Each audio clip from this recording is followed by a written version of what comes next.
Assalamualaikum warahmatullahi wabarakatuh. Perkenalkan, saya Yansar SPD, CGP Angkatan 10 Kabupaten Melawi, SMP Negeri 2 Menukung. Akan memaparkan tugas koneksi antar materi, kesimpulan dan refleksi modul 1.1. Tugas koneksi antar materi, kesimpulan dan refleksi modul 1.1 dibersamai oleh fasilitator Ibu Dia Atika Rahman dan pengajar praktik Ibu Dewi Susila. Ki Hajar Dewantara membedakan antara pengajaran dan pendidikan. Pengajaran adalah proses pendidikan dalam memberi ilmu untuk kecakapan hidup anak secara lahir dan batin. Sedangkan pendidikan adalah memberi tuntunan terhadap segala kekuatan kodrat yang dimiliki anak agar ia mencapai keselamatan dan kebahagiaan setinggi-tingginya, baik sebagai manusia maupun sebagai anggota masyarakat.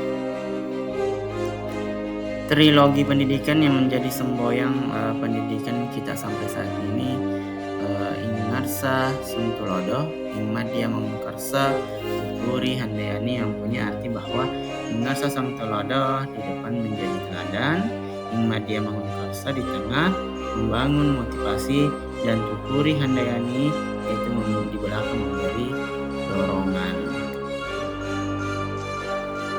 Apa yang Anda percaya tentang murid dan pembelajaran di kelas sebelum Anda mempelajari modul 1.1? Sebelum mempelajari modul 1.1 ini, bahwa pembelajaran yang saya lakukan di kelas diantaranya masih pembelajarannya hanya pusat pada guru, siswa masih pasif dan terkadang tidak ada motivasi untuk belajar. Kemudian saya hanya berorientasi pada nilai, mengejar materi, dan tidak memahami karakter anak. Suasana kelas pun harus senyaman mungkin, tertib dan tenang, dan hanya menggunakan metode ceramah dan menulis buku sampai habis. Apa yang berubah dari pemikiran atau perilaku Anda setelah mempelajari modul ini? Setelah mempelajari modul 1.1 ini tentang filosofi Ki Hajar Dewantara, saya mulai mengubah pemikiran saya bahwa guru bukan satu-satunya sumber belajar dan pembelajaran itu harus menyenangkan. Selanjutnya, pembelajaran itu harus berpusat pada anak, berorientasi pada proses, serta guru itu sebagai penuntun, bukan menjadi penuntut. Apa yang dapat segera Anda terapkan lebih baik agar kelas Anda mencerminkan pemikiran Ki Hajar Dewantara? Agar pembelajaran mencerminkan pemikiran filosofi Ki Hajar Dewantara, saya memulai menerapkan beberapa langkah. Yang pertama adalah membuat kesepakatan kelas yang berpusat pada peserta didik. Kedua, mengidentifikasi peserta didik sesuai dengan bakat dan minat belajar mereka. Ketiga, merancang pembelajaran yang menyenangkan, aktif, dan berpusat pada peserta didik. Keempat, menuntun peserta didik sesuai dengan kodrat alam dan zamannya. Terakhir, pembelajaran yang mengutamakan aspek budi pekerti.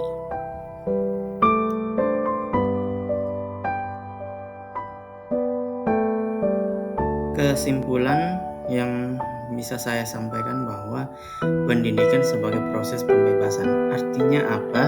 Bahwa pendidikan ini sebagai sarana untuk membebaskan individu dari belenggu ketidakmampuan dan keterbatasan, serta mempersiapkan mereka untuk menjadi manusia yang mandiri dan berdaya. Kemudian selanjutnya, pendidikan holistik. Apa sih itu pendidikan holistik? Pendidikan holistik adalah pendidikan yang meliputi aspek fisik, mental, emosional, dan spiritual individu. Pendidikan yang holistik ini menghasilkan individu yang seimbang dan berpotensi berkembang secara optimal di semua aspek kehidupan. Selanjutnya, pendidikan yang demokratis. Pendidikan yang demokratis di sini di mana setiap individu memiliki kesempatan yang sama untuk mendapatkan pendidikan berkualitas tanpa memandang latar belakang sosial, ekonomi, atau budaya mereka. Selanjutnya, pendidikan untuk kemandirian. Filosofi pendidikan Ki Hajar Dewantara menekankan pentingnya mengembangkan kemandirian dan kreativitas dalam pendidikan.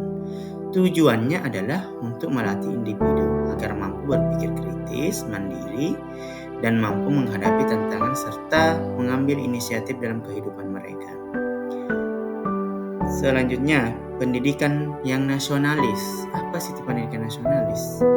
Pendidikan nasional ini pendidikan sebagai alat untuk membangun jati diri dan cinta tanah air.